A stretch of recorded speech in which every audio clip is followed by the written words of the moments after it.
Hello student, most welcome. तो चलिए लिखेंगे रामधारी खंडे के प्रतिलेखन संख्या 91 का डिक्टेशन। डिक्टेशन लिखने से पहले इसमें आने वाले कुछ हार्ड वर्ड और वाक्यांश की आउटलाइनों पर एक नज़र डालते हैं। यदि आपको इसका पीडीएफ चाहिए तो आप हमारे Telegram channel short hand with Vivek से इसका पीडीएफ भी डाउनलोड कर सकते हैं। टेलीग्राम चैनल तक पहुंचने के लिए इस वीडियो के डिस्क्रिप्शन में लिंक दिया है, या आप टेलीग्राम पर सर्च करेंगे short hand with Vivek without space तो आपको आसानी से मिल जाएगा। लिखेंगे इसका डिक्टेशन की स्पीड लगभग 80 से 90 शब्द प्रति मिनट तक जा सकती है। तो चलिए डिक्टेशन स्टार्ट करेंगे 5 सेकंड बाद।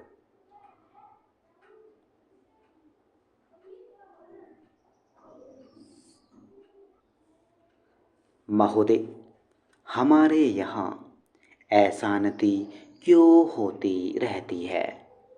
इसलिए नहीं कि पुलिस वालों की संख्या बहुत कम है।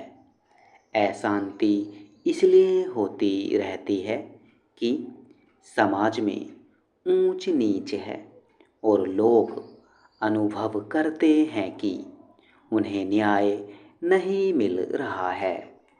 कानून और व्यवस्था की समस्या केवल भारत में ही नहीं है।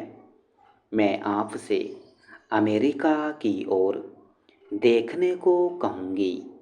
मैं कहूँगी कि आप अन्य अनेक विकसित देशों की ओर निगाह डालें, जहाँ न पैसे की कमी है, न रोजगार की, न दुनिया के सुख साधनों की। मैं आपको विश्वास दिला सकती हूँ कि एक अकेली स्त्री जितने सुरक्षित भाव से कोलकाता या दिल्ली की सड़कों से गुजर जाती है, उतनी उन देशों के अनेक शहरों से नहीं गुजर सकती। गुजरात को क्या सहायता दी गई? क्या आपने इसके आंकड़े देखने का कष्ट किया है? मैं यहाँ कागज पत्र लेकर नहीं आई हूँ, लेकिन मैं कह सकती हूँ कि गुजरात को भारत के कई राज्यों की अपेक्षा अधिक सहायता मिली है। आपने एक या दो विशेष परियोजनाओं की चर्चा की है।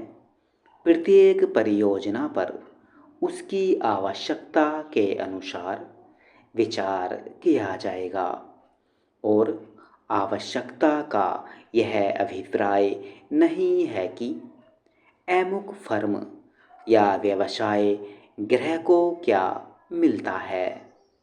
आवश्यकता का आशय यह है कि उससे देश को अपने पांवों पर खड़े होने में सहायता मिलती है या नहीं। हमें उर्वरकों की आवश्यकता है।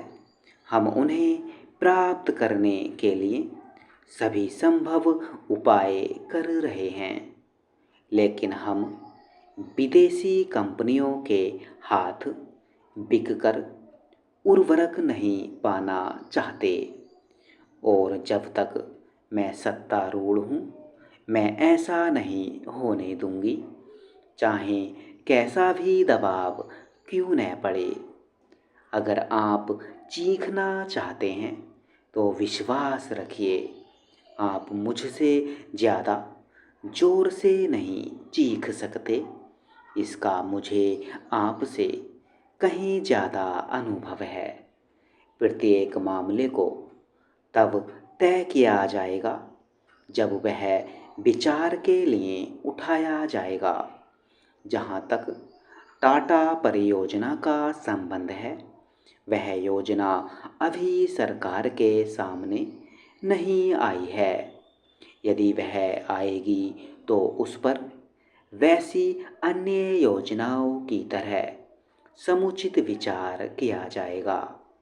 अतीत में हमने कई बातों पर जल्दबाजी से काम लिया और आज हम उसका फल भुगत रहे हैं। आप महानुभावों को इस पर लिखी गई अनेक पुस्तकों के नाम बता सकती हूँ, जिनके लेखक न तो भारतीय हैं और न ही आदर्शवादी। स्टॉप।